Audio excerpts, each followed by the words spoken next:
everyone, to Heartwood, Texas Master Naturalist chapter meeting for February. And I hope everybody is enjoying this cold front that came in. It's kind of refreshing, but a little bit surprising to me anyway. All right, so we will proceed with our slides. If we will advance a slide here. Oh, there it is. So we have first up our February 2023 certifications, and those are Garth Oakman, class of 2021, and Carolyn Worsham, class of 2016. So congratulations to those folks and thank you. All right. And for a milestone, we have Diana Philpott, class of 2022, now has 500 hours. So this is our second milestone that we award. And Melissa Schubert has the pins for you guys. Probably we could arrange a time to hand those out. And if it becomes where we cannot do it, then she can mail them to you. But obviously trying to pick them up in person would be a bit of a cost savings. So we'll work on. Actually, we don't have them yet. We're waiting for the state to mail them to us. Okay, there we go. So as soon as we start getting pins, we'll either arrange a pen pickup or arrange for a mail out. Okay, excellent. Very good. Thank you, Melissa. Okay. So just speaking of membership, the chapter membership renewal is now past due. The dues are of $30 for due by the end of January. So please, you could go ahead and fire those in. If you have not, if you have forgotten, then go ahead and do that. If you go to our website on, is it current members, I think, and you can pay your dues via the website, or you can mail a check and it has our PO box 9611. And you can mail a check there as well. Okay. And you will see that that's important coming up on this next slide. Just like we did on the bylaws, if you'll remember last month, we have a chapter operating handbook approval. That's another one of our official chapter documents. That is located on our website, and I've got the instructions there where to find it. If you would just like to read that for some light evening reading, then there are some changes. We just need to make some updates that were handed down by the state. And so we may take a vote by email after the February 14th, because membership needs 15 days to have a chance to review that document. Now, only the active members will be able to vote to approve this document, and you are not active member until you pay your dues. So as I stated there at the bottom, you need to renew your membership, pay your dues by noon on February 10th in order to have an opportunity to vote. All right. And this was also in the last Monday's bulletin. And I suppose we probably won't put it in next bulletin because that will be past the time. Okay. So we'll move on to the next slide. We have advanced training, and we're going to highlight one specific course that you can see here that Denise Hall has offered for us. So this would be on your calendar, but it's coming up very soon. So this is our highlight. That's a beautiful picture. Look at that. It's pretty. All right. So we will. Can I add something to this? Yes, please. Please. Just wanted to let folks know that they have to reserve a spot if they want to watch this. It's sort of like an e-ticket. And even though it's free, they do have to reserve their spot. So they need to go to the link on the calendar to do that. Just so I wanted to let them know that. And I also want to say that just because we picked this as our highlight, we have a vast array of interesting and notable AT opportunities this month. And I want to point out one that's important if folks are interested in the Great Backyard Bird Count, we just posted today for February 15th at noon. There is a training that you can take to learn how to do the Great Backyard Bird Count. A lot of people love that and they're interested in it, and this will let them know how to go about recording their bird counts and how to do the bird count. So I think that's notable. The bird count actually takes place on the 17th through the 20th, but this training is at noon on the 15th. And that's all I have. Thank you. Excellent. Thank you, Denise, so much. Yeah, there are numerous things. Please check the calendar and check it often. Yes. Because Yes. Things change daily. Yeah. And We're some of the adding things daily. That's right. Okay. If we can, oh.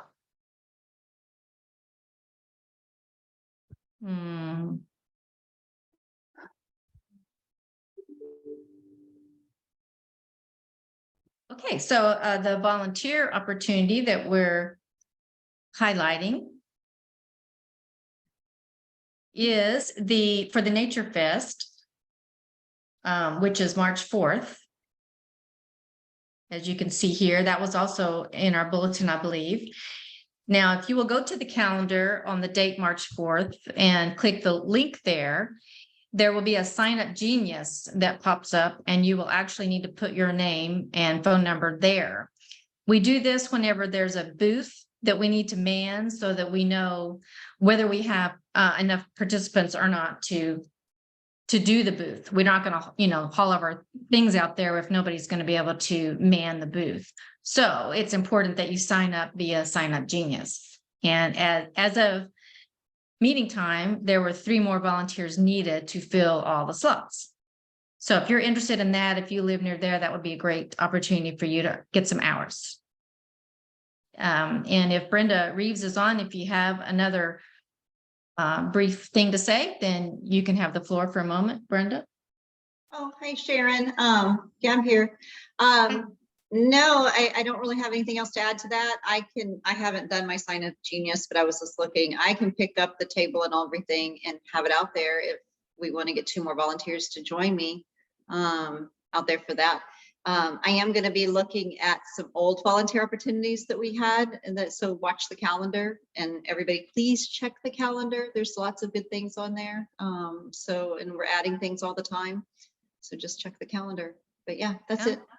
Okay, thank you, Brenda. Absolutely. Sure. Same with volunteer opportunities as it is with advanced training. Sometimes we get notified of things a bit at the last minute, and we scramble around to get them on the calendar. You never know when that'll be. So check daily or twice daily, especially if you're really looking for something. All right. If we can have our next slide then. Here's something that might be interesting to you, working with the Bayou Land Conservancy. They have some classes coming up, as you can see there on this slide.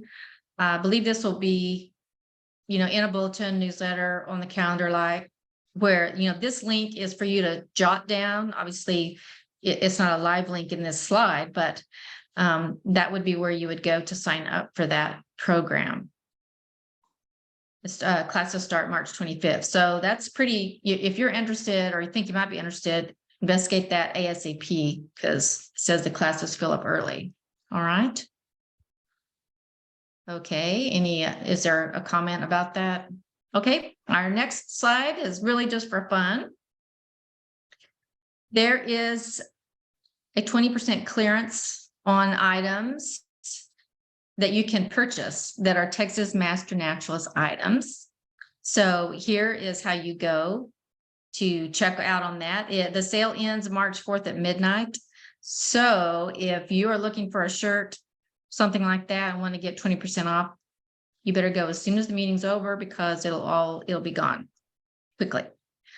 So and note that at the bottom, the coupon code doesn't apply to hats, drinkware, or all TMN gear, only the shirts, jackets, and polos. Okay. So that would be a great opportunity. We'll leave that up just a few more seconds in case somebody's trying to jot that down.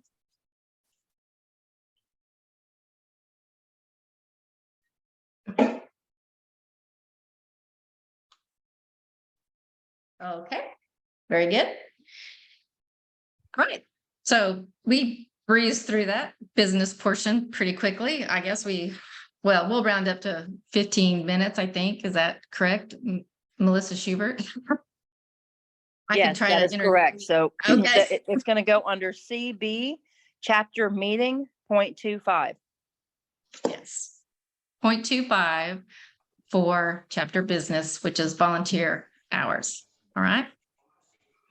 So now we will be listening to Dr. Margaret Cook's presentation shortly. I will say a little bit about her. Dr. Margaret Cook is a senior research associate focusing on the Texas Energy Water Climate Nexus at HARC. She earned her doctorate in civil engineering from the University of Texas at Austin Cockrell School of Engineering with a certificate in engineering education in 2018. Her research interests include the water energy climate nexus and connections between science and policy. She is passionate about making science accessible to the public. Her previous research focused on the potential for mitigation of water stress in Texas through collaboration on water conservation or reuse technology improvements, and the potential effects of drought and heat wave on thermoelectric power plants in Texas and the Midwest. Margaret earned her dual master's degrees in public affairs and environmental and water resources engineering, and her Bachelor of Science in civil engineering from UT Austin. So we are delighted to have Dr. Margaret Cook with us again to present. So we will get her presentation on here. Let's see if I need to do something.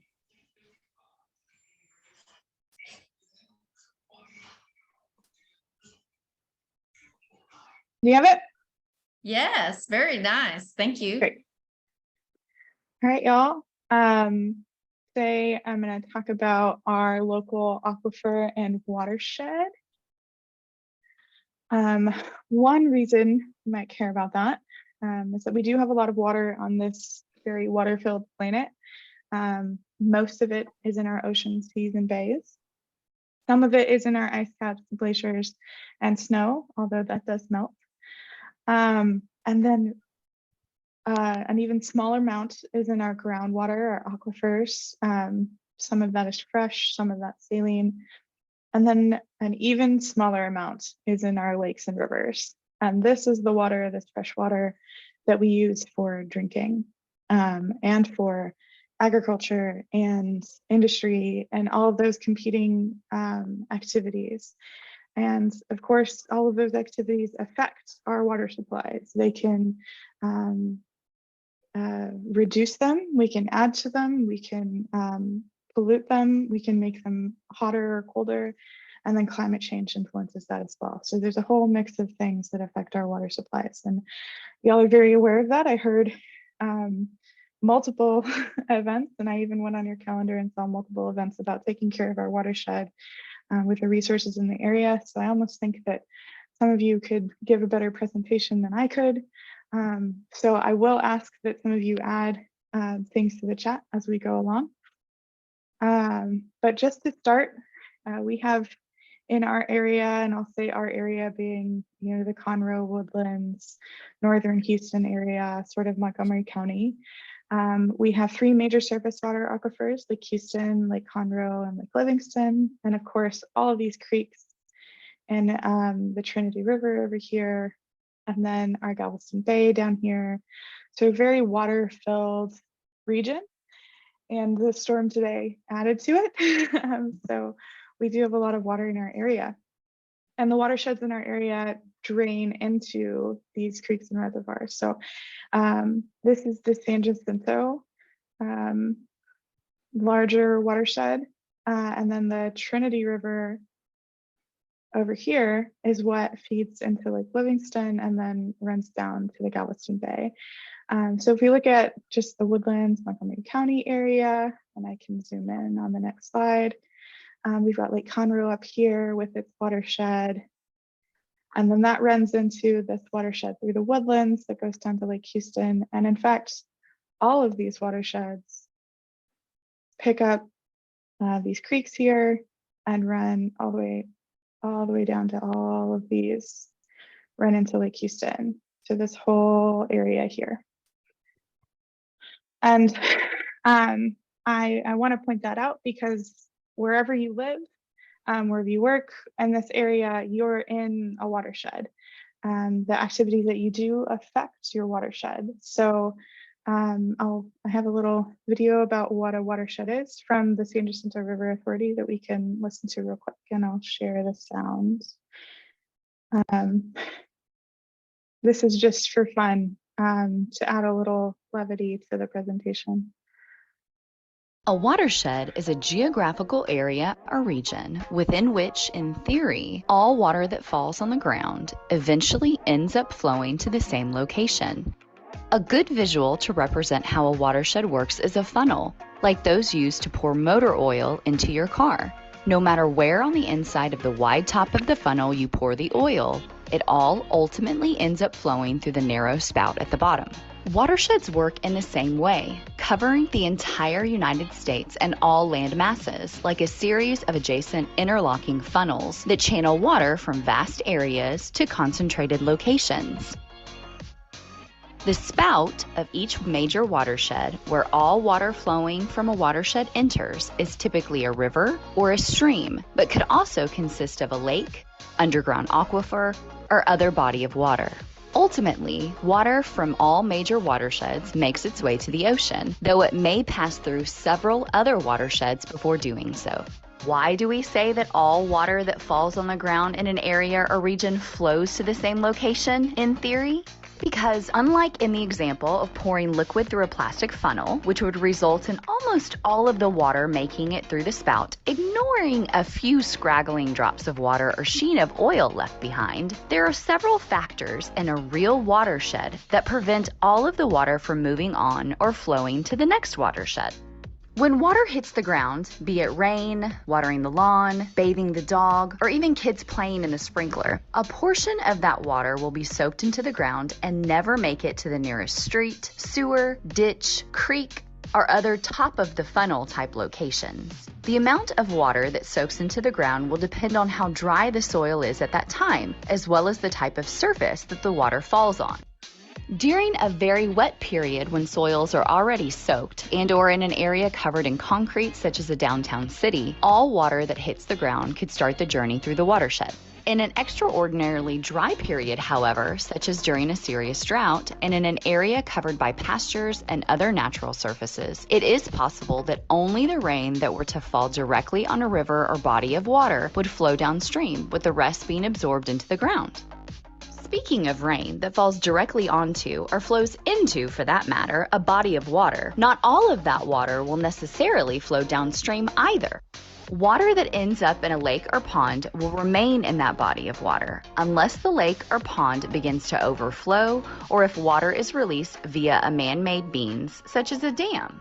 Water that is trapped in a lake or pond and not released has potentially reached the end of its journey, never to reach the ocean. It may get another chance at the trip when it eventually evaporates and returns to the start of the water cycle to become rain once again. On a smaller scale, water can also be trapped by swimming pools, low areas such as swamps or wetlands, or even potholes and puddles. The key thing to know about watersheds is that water does in fact all flow downhill, and that when all the hills in a certain area send water to the same place only to be stopped by dry soil, lakes, swimming pools, or puddles, that area makes up a watershed. For more information on the various watersheds that make up the San Jacinto River Basin, please visit our website at www.knowyourwatershed.com.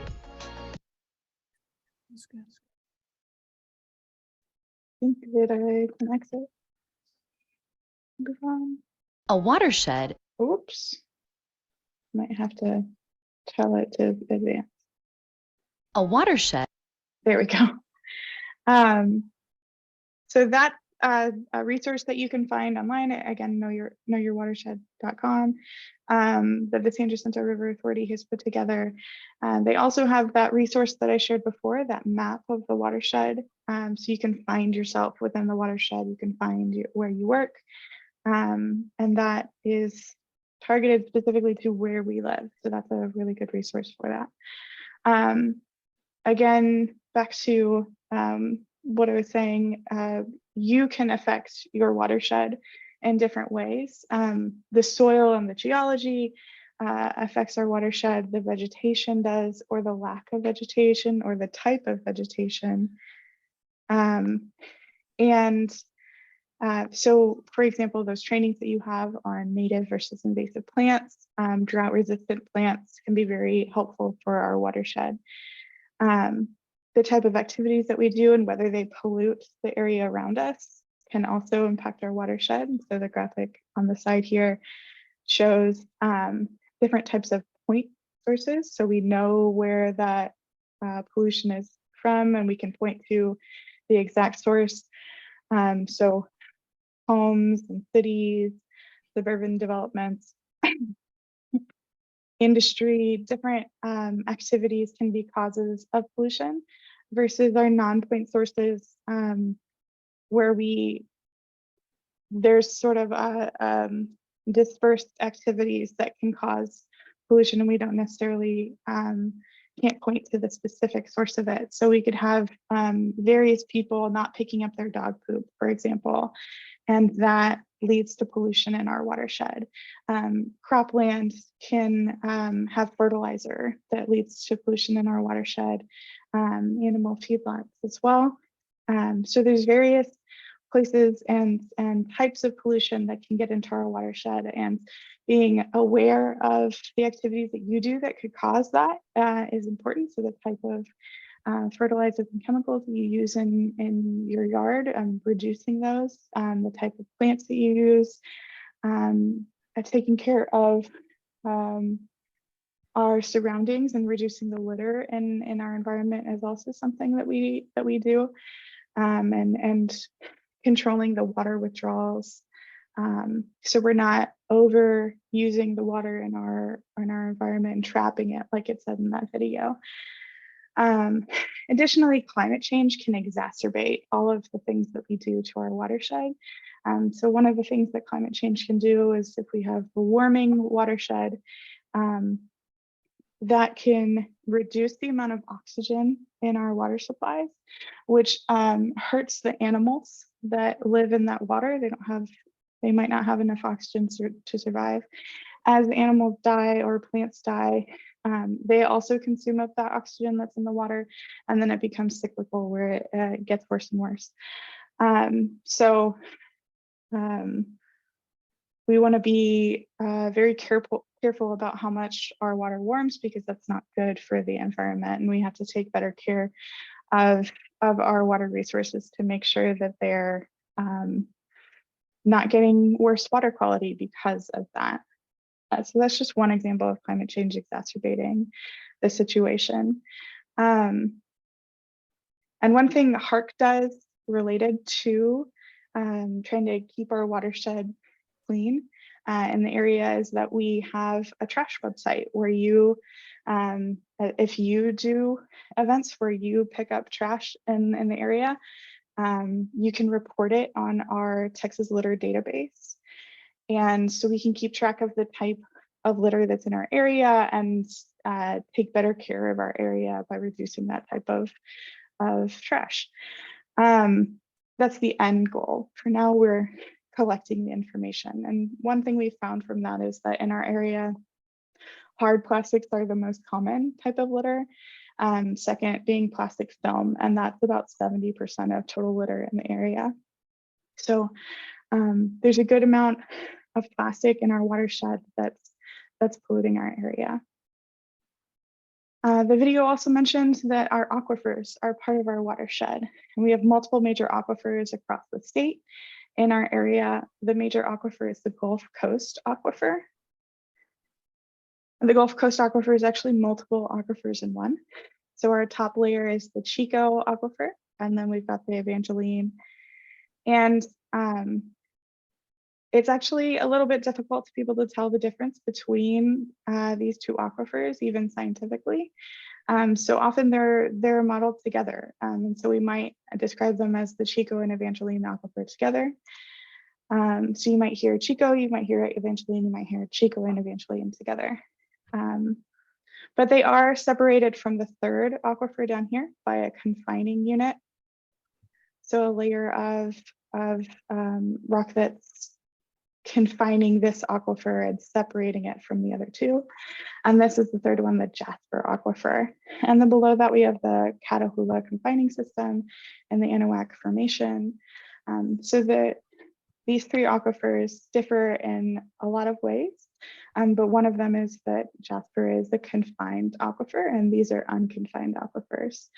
We like to get our water from unconfined aquifers because they recharge a little bit faster. That's one reason. And another reason, another thing that makes these aquifers different is because this is a confining aquifer, it's under quite a bit more pressure. That can potentially impact the type of effect that withdrawing water has, and whether the aquifer can be subject more to subsidence. So that's something that scientists are still studying right now. So I mentioned that these aquifers different in their recharge rates. This is a graphic that sort of shows that. So about 8 million acre feet of groundwater is pumped just in Texas statewide. And then 607,000 people are served by our aquifers, the Gulf Coast Aquifer System, the Chico, Evangeline, and the Jasper. And then the Chico aquifer recharges at about 0.2 inches per year. And in comparison, the Evangeline recharges a little bit slower in some places and quite a bit faster, a whole magnitude faster, between 0.1 and 2.8 inches per year, versus the Jasper, where it's 0.1 to 0.5 inches per year. So it doesn't recharge as fast as the Evangeline above it. And again, that's partly because of that confining layer that's above it that slows down the water. Additionally, the aquifers above it are soaking some of the water in.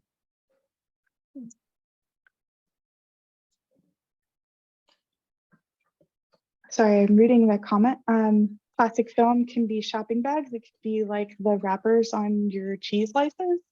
It can be anything that's on your grocery items. A lot of our grocery items come in plastic. So any of that type of plastic film. I have a sheet of crackers next to me. It's wrapped in plastic film. So that really varies, and so does hard plastic. There are all kinds of hard plastic that we have, so it's a pretty big category in and of itself. So recharge rate in inches per year would be the amount of water over the surface of the aquifer. If we're talking about the area of the aquifer, that's a volume. If you talk about the whole area times the inches above it, that's where you get that volume. And so that's how we describe recharge. It's also how we describe rain, how many inches of rain you've gotten over a certain area. That's pretty similar.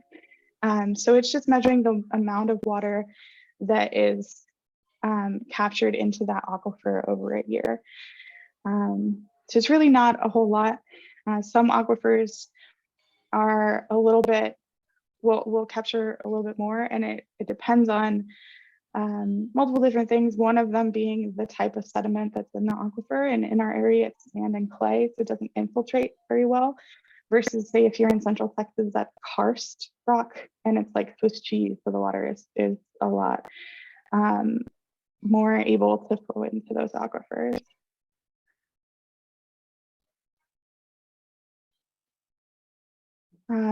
One thing we like to keep track of with our aquifers is how much we're pumping them.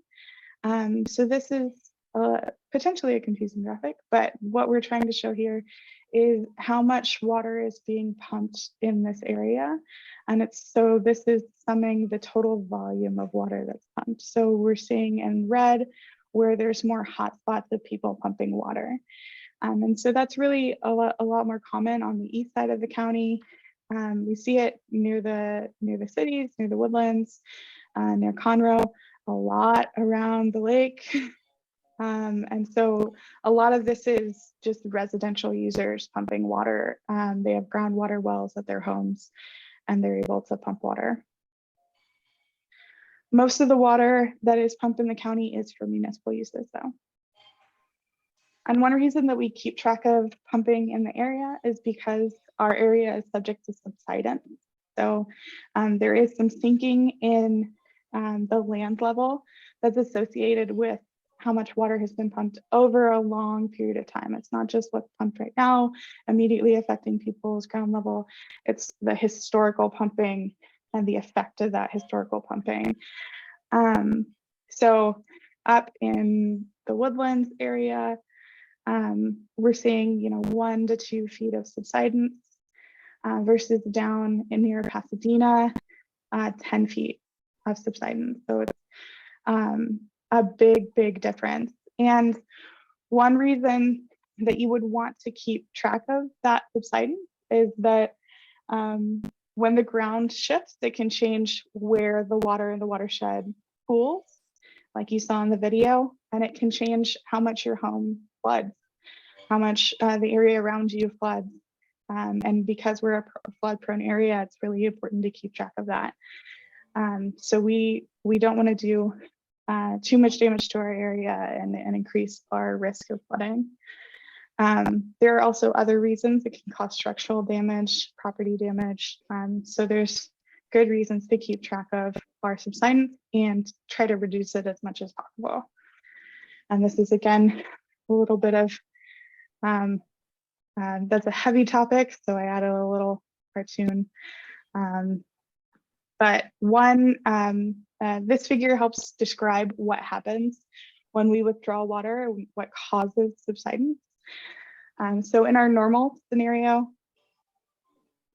I'm trying to have the mouse here. This is our normal scenario where the water and the ground above it are in essentially equilibrium. The weight of rock in the surface is balanced by the water and the pressure that it exerts on the aquifer material. So the particles are sort of in disarray here, but because the water has enough pressure, it's able to hold up the surface above it, and all of the water and particles above it. So when we withdraw water, we actually reduce that pressure that's in this little window here.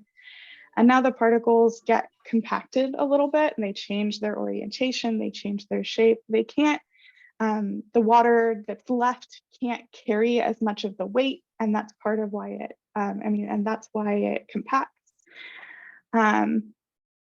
So we get some sinking, and then as water recharges, we can get uplift where the water is filling the space. But at the same time, particles will now shift again. And then when we withdraw water again, that subsidence is permanent. It doesn't go back to this original land surface state because the particles shift, they reorder, they compact into each other. There's less ability to hold up the surface above. And so that's when we get that permanent subsidence and we can actually reverse the changes that we've made to the land surface, to the underground. And we measure subsidence in a few different ways. We can use GPS monitors at the surface, where there's just a station and it's tracking the location and how much the land moves up and down. That would track the total subsidence below that monitor. But one thing we also want to do is track the subsidence in different layers of rock. So potentially which aquifer is the subsidence happening in. So the Chico, the Evangeline, the Jasper, and we also have the confining layers. So this example here is an extensometer banked at a confining layer where these two aquifers above, Chico and Evangeline, and it's able to check this displacement of the ground, this change in the ground level between the surface and this confining layer. So we know how much subsidence would have happened in these two aquifers. So this difference to this difference. And you can see that in the change between the head on top of the extensometer and this one on top of the ground. So we can potentially, you could have a GPS monitor that gets the whole surface subsidence, the whole change in that level, and then one that checks just one layer or two layers, and you could compare them and get the difference and understand if there's any other subsidence outside of these layers. That's a real simple explanation, but that's one, those are the two ways that we measure subsidence in our area. Most groundwater use, like I already mentioned, is for municipal uses. And you can really see it here where this giant bubble is our municipal uses versus we have some smaller in Montgomery County, some smaller uses, irrigation, livestock, manufacturing, mining, and power. And this shows our groundwater pumping over time, where if you lived in this area in 2011, you would remember our very extreme drought, and we'll see water increase in the area when there's drought, water use, water pumping. And this is just another example of that, where we see rainfall in inches. And when it decreases, we see this water use increase. And this is different from the previous chart where it's total water use. So this includes our surface water uses as well. So across the board, we've got a large increase in our water use when we reduce the rainfall in the area, or when rainfall in the area is reduced. And normally we see water use increase pretty close to population, unless there's, you know, a very measured conservation, water reduction efforts, which we do have in some cities in Texas. But generally we'll see this increase along with population. And then that's this spike right here is drought. And we plan for our water supplies through the state water planning process. So this is again Montgomery County, where we have demands are expected to increase. And we plan for this because of droughts like 2011, but specifically because of the 1950s droughts. And so this shows our demands. And then our existing supplies, which in Montgomery County, there's a pretty big difference between existing supplies and demands. And so we've got these big red bars for your water need. And right now we rely on groundwater and surface water. So we plan for strategy supplies, and that's what's in green. And if you're interested in learning more about what is included in the strategy supplies, you can go to the state water planning website to be able to look at the specific projects, and I can show you that website in a little bit. I see a question, how serious an issue is subsidence in Montgomery County? We in our county see 1 to 2 feet of subsidence affecting us, but the water that we use can affect the people around us. So when we still significantly rely on groundwater, we are potentially affecting the people that live in Harris County and the subsidence that they feel, as well as our neighbors in Montgomery County, where it's that 1 to 2 foot difference. And again, it can impact who gets flooded, how much they get flooded when you have that 1 to 2 foot shift in your property.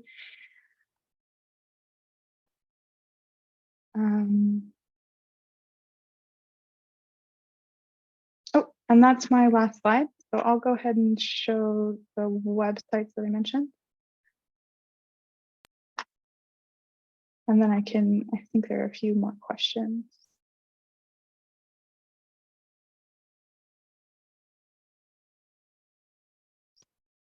So I mentioned the Texas Litter Database. So that is texaslitter.org. If you want to participate and do a cleanup, or if you were just walking on a trail and you pick up trash and you remember what items you picked up, and we also like if you weigh those items, then you can report it to the database and help us keep track of trash in our area. I also mentioned the Know Your Watershed application. And so that if you type in your address, which my office address is 8801 Gosling, then it finds where my watershed is, which is the Spring Creek watershed right here. So you can go ahead and type yours in.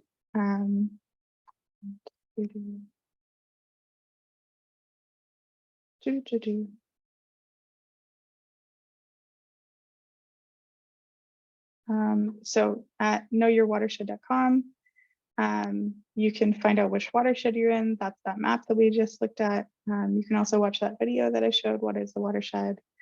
And this is sponsored by SJRA and in partnership with Harris County Flood Control, Montgomery County, and then North Harris County Regional Water Authority. And then the last slide that I just showed you, where you can look up our strategy water supplies, is the 22.texasstatewaterplan.org, and then /county/ whatever county you want to look at. So I've got Harris County and Montgomery County up here. And you can look at the graph that I showed you, where it shows what our demands are, our existing supplies, our needs, and our strategies. You can look at what our shortages are. In Montgomery County, it's municipal water use. And then you can look at what they plan to do. And that, excuse me, I'm having issues. That is something you might be interested in, because the type of water supply strategies that we come up with can also impact our watershed. So we have transmission, purification plant, transmission expansion, a transfer from Lake Livingston to SJRA, which is the transfer from the Trinity watershed to the watersheds that I showed you that are in the SJRA area. And then conservation. So if conservation is something that you're really passionate about, these are projects you might be interested in. So I'm going to scroll up and look at what the questions are. Rising sea levels will impact our aquifers. They could cause saltwater intrusion in our aquifers. So that means that we could have more salt, more saline aquifers, and make them less usable for fresh water. So there might be more recharge, but the water quality will be diminished for our uses. And that could mean that we'll have to add some desalination to the aquifers, some brackish water desalination probably, because it won't quite be seawater. But that's not something that we want. And the question, I'm sorry, was, will rising sea levels ultimately affect aquifer recharge in a positive way? So we could potentially see increased volume, but with that diminished water quality.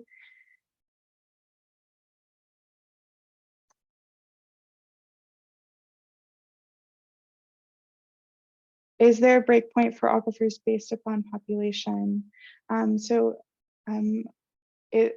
assuming that question means that is there a maximum population that we can have use our aquifers?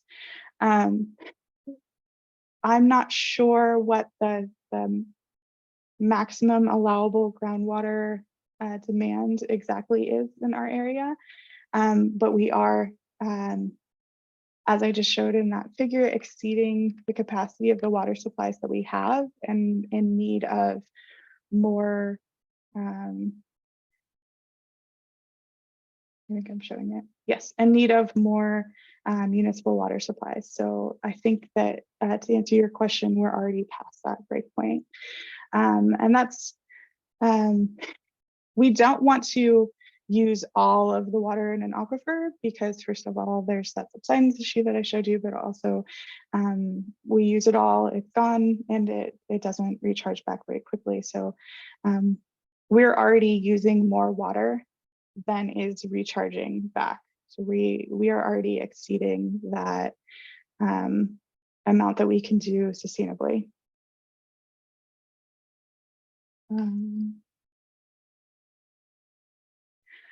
The question, where is uplift happened? I don't know exactly where it happened. I would have to get back to you on that. They do measure that with those extensometers and the GPS monitors that I mentioned. And I can point you to the scientists that specifically work on that issue. They were part of our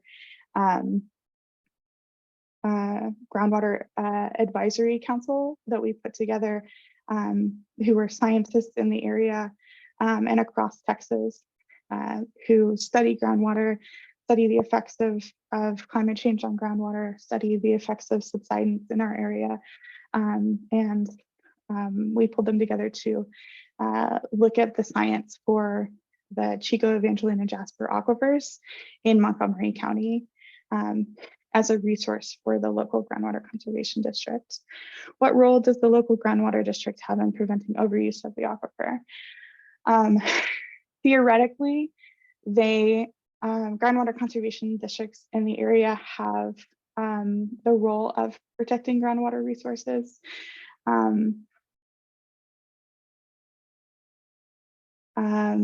In our area, they are not very strict on limiting groundwater use. So other areas of the state are quite a bit more stringent on the amount of water you can withdraw. And some areas, that's because of a federal mandate, because they have endangered species that live in the springs and the aquifers feed the springs. And that's something that I didn't include in this presentation, is how groundwater and surface water are connected. We talk about recharge, where surface water can get into the aquifers, but aquifers also feed our springs throughout the state of Texas. So for example, the Edwards Aquifer has salamanders that live in the springs that are fed by the Edwards Aquifer, and so that aquifer has to maintain a certain amount of water supply so that it can continue to feed those springs and preserve that animal.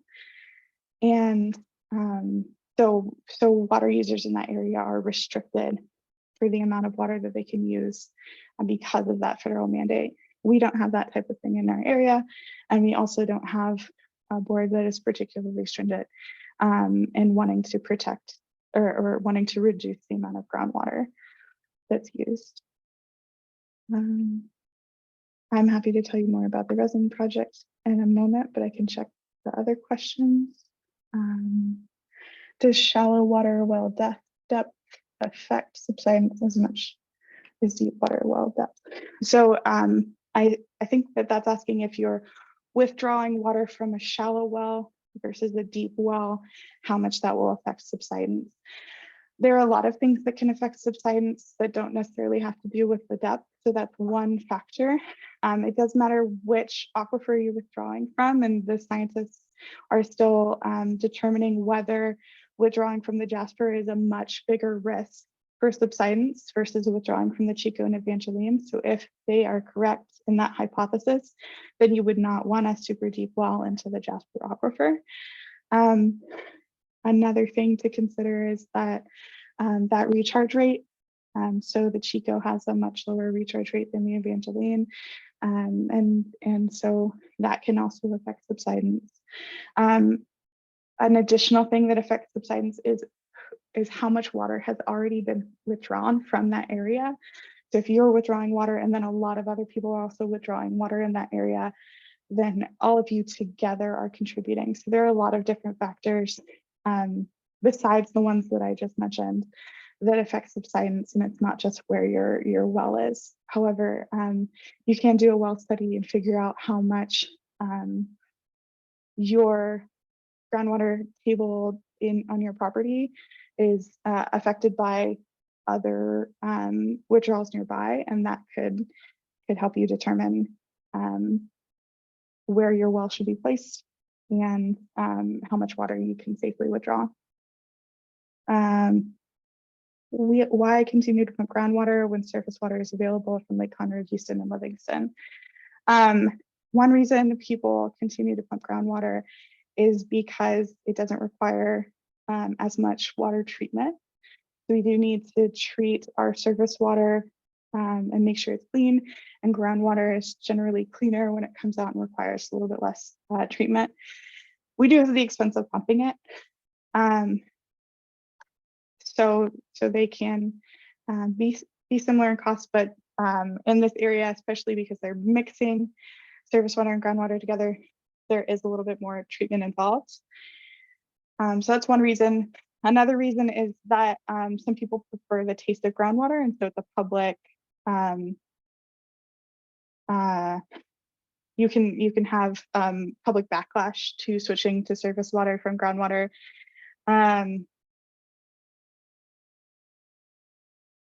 We do have a comment in here about estuary's groundwater reduction plan. Consistent with other areas in our south have been doing to conserve groundwater and shift the surface water. That is true. Since we have a reservoir here, the infrastructure costs are much less than other areas who have put in infrastructure much further away. That is also true. So we do have the reservoirs already, so we don't have to make a new reservoir, which is a very expensive thing. But we do have the expense the estuary has of providing that water. So all of the pipes that they put together, all the treatment that they put together.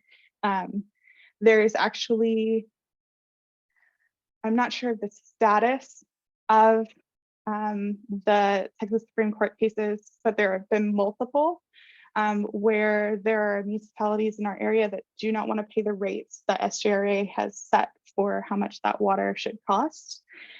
And so they just refuse to. And that does make the water more expensive for other people because the folks who are paying that versus the ones who don't. And it does make it difficult for SGRA to do their groundwater reduction plan. So there's local politics involved in why our shift to groundwater has been slower. Additionally, we do have groundwater use that is municipal, that's for our public water supplies.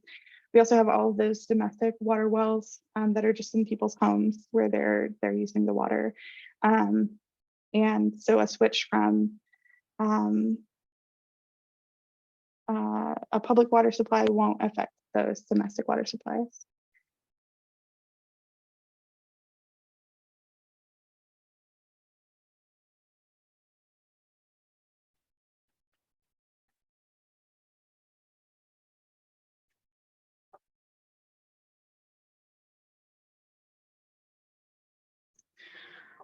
There's a question about how well EPA Superfund sites have managed to remediate toxicity levels. I don't know the answer to that, but that's something I can get back to you on if that's of interest, or I can point you to where you can find that information. There's TCEQ databases and EPA databases that keep track of that information.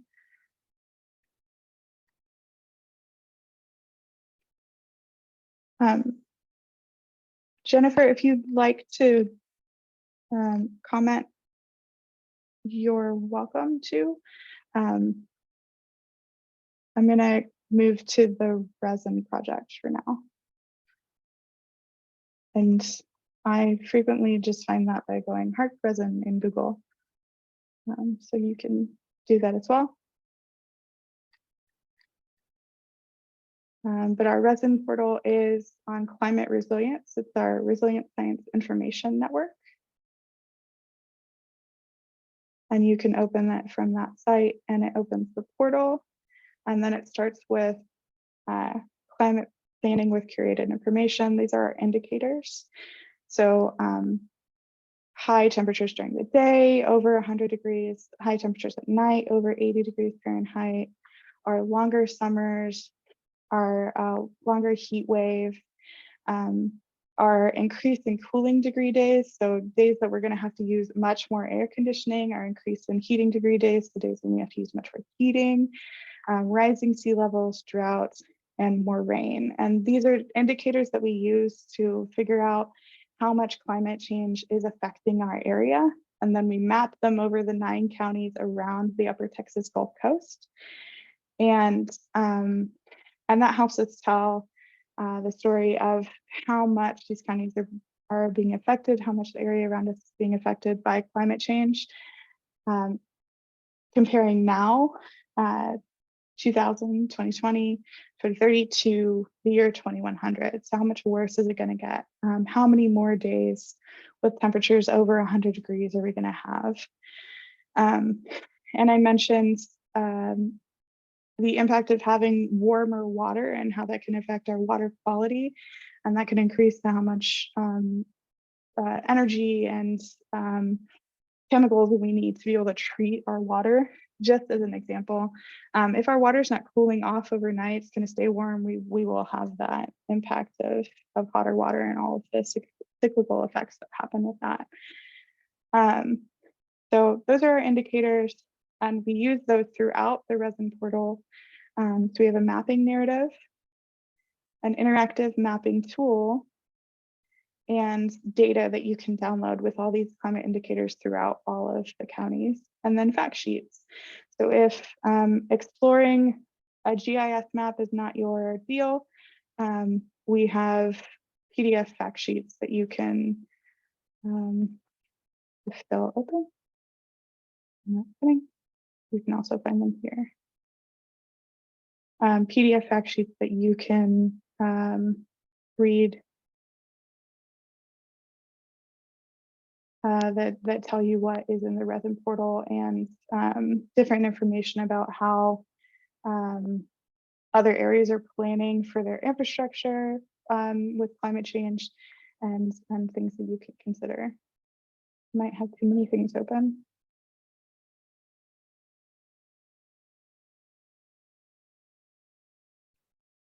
So this is a fact sheet on the data that's in our data set. And then we have other ones that talk about infrastructure and the climate indicators. The mapping narrative for resin includes what sections on critical infrastructure, vulnerability, and natural habitat. It includes what the hazards in our area are, related impacts, and then those sections that I just mentioned.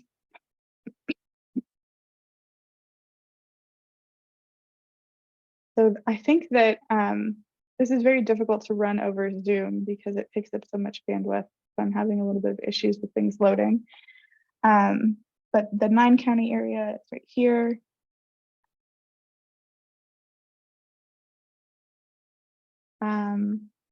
We talk about how communities can adapt to climate change. So as we talk about these risks, we want to talk about what they mean for our area and then how we can address them. So again, these are our indicators. And then I think this data is not going to load. Oh, there we go. So this is one map where it shows the change in days above 100. So we've got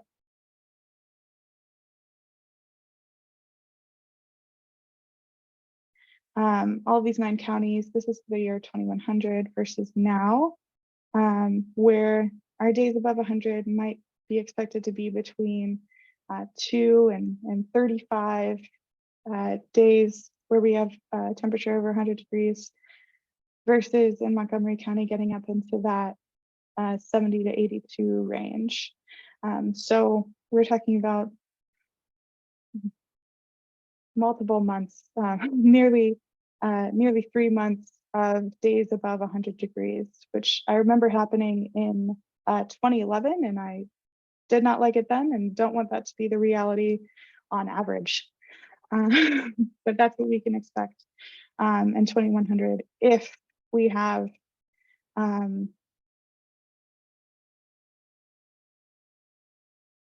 I apologize, I explained that incorrectly. So left pane is a scenario where we have a climate future where we have actually adapted and reduced some of the impacts, versus a climate future where we have not adapted. So this is our worst case scenario. We don't do any changes, versus we can actually make a change and make our summers a little bit more bearable. And 50 fewer days where the temperature is above 100 degrees.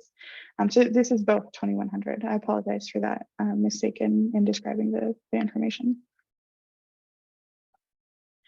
So you can see that throughout the map for nights above 80, all of the different indicators that I mentioned, length of summer, longest heat wave, total annual precipitation.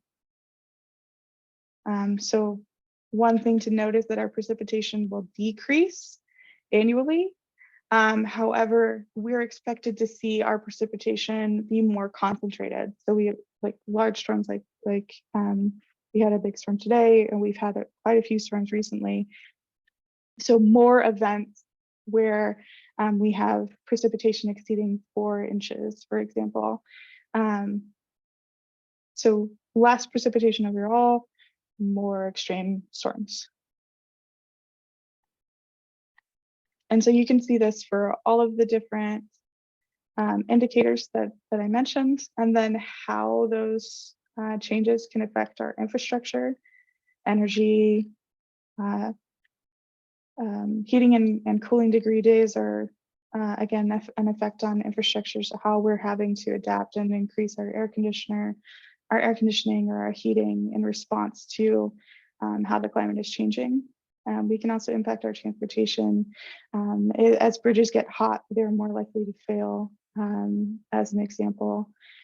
Our water and wastewater infrastructure, as we have more flooding, as we have rising sea levels, we can impact the ability of the facilities to actually do their job. But we also have the potential of heat affecting water quality, like I mentioned.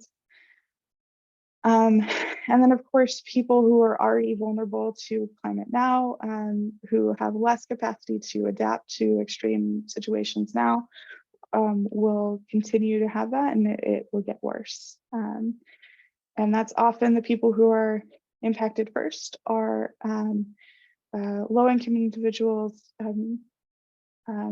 non-Hispanic, Black and Hispanic residents, who often live in parts of the city that have been historically under-resourced, and so they are more affected by these types of events.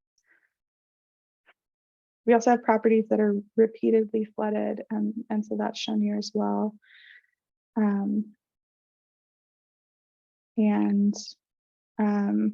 We see that areas where there's high social vulnerability are more likely to be very close to waste sites, which, as somebody mentioned, we have a lot of Superfund sites in our area. We also have other types of waste sites.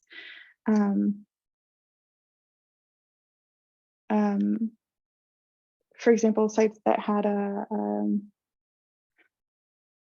dry cleaner or tanks that were stored in that area. So different types of waste sites, and they're more often to be concentrated around people of color, low-income individuals, and other individuals who are higher social vulnerability. So that's what this is showing here. We also have issues with urban heat because of this being a very urban area and lack of tree cover. And so this figure shows that, and climate change will, again, obviously exacerbate that. I was scrolling down for y'all because natural habitats is a big section here. And what we like to feature in this section is how nature can help us adapt to climate change if we let it, and we're not working against it, we're working with it. So our habitats are a point of resilience for us. They're vulnerable to climate change and the effects of climate change, but they're also, if we work with them, a way to make our area more resilient as well. So that's what this section really tries to highlight. So they can support climate adaptation. We can do green infrastructure. We can do nature-based infrastructure. We can make our environment more resilient, and then it'll make our whole area more resilient. So you can view that again at the resin portal. And again, I just Google HARC resin. That's the easiest way to do it, but you can also find it at harcresearch.org/research/resilient science information network/resin, which is a mouthful, and why I'd rather Google it. But here you go. And then the question, is there a plan to have resin cover the whole state of Texas? We'd love to have resin cover the whole state of Texas, and we do plan to do that in the future. We do have to get funding to be able to do that. So that's something that we are looking to do, and working with state agencies and folks who operate critical infrastructure to help them incorporate this climate data into the planning that they do. For example, where we put culverts and protecting our drainage infrastructure, that type of thing. So yes, but that's a long-term plan. And just to go back to Jennifer, I do realize I waded into local politics with some of that commentary. I'm not an expert on local politics, so please do inform each other. I'm No problem. not a research on that. Master Naturals, we're not allowed to talk about politics anyway. Okay. I think that we've gotten through all the questions. I also think I might be over time. So I will. No, I don't think you're Oh, over okay. time, Dr. Hook. But thank you so much. And thank you everyone who asked a question. There were some great questions. If anyone has another question, quickly type it in the chat really fast. Or any other comments. Let's see, Miss Past President, do you have a comment? I do not, but it's a wealth of information, and I'm so glad you highlighted a lot of the websites and the resources that we can delve into at our leisure, so we can look some of this stuff up and get involved. And it's great to know that nature, which is our thing, is the biggest resilient part of what's going to keep us from seeing 70 days of 100-degree temperature. Yeah, buddy. Yeah. Right. Very Please no. important to protect our natural resources. Okay, plant more trees, right? So Absolutely. yeah. So if our business meeting was 0.25 of an hour, then our advanced training portion of this chapter meeting was 0.75, or is that correct, Melissa? What would you say? Yes, that is correct. That is Okay. correct. Okay. Very good. Anyway, we enjoyed this presentation so much, and that does give us, we need to delve in and educate ourselves more. That was just a high-flying overview for sure. So everybody keep your eye on HARC and get some more information. With all that said, our next, our meeting for March will be hybrid. So that means it will be on Zoom and also at AgriLife Center there in Conroe, AgriLife building there in Conroe. And I believe it's Susie Brisneo on butterflies. Am I correct? Darla Oakman? On bees. Bees, yes. My bad, yes. Native bees. Native bees. Okay. Yes. Correct. So please Yay. join us March for our meeting in March, and check out your bulletin weekly and check out your calendar daily. If no one has anything else, then our meeting can be adjourned. Thank you all so much for coming. There's a question about hours. So I Okay. think it was 0.75 from my presentation, Ruth. Correct. 0.25 for business, which is volunteer hours. 0.75 for advanced training, which was the program portion of our meeting. Okay. Thank you. Thank you, Dr. Cook. Thank you, Sharon. Thank you for having Thank me. all of you. Thank all of you. We'll be ending the broadcast now. Thank you.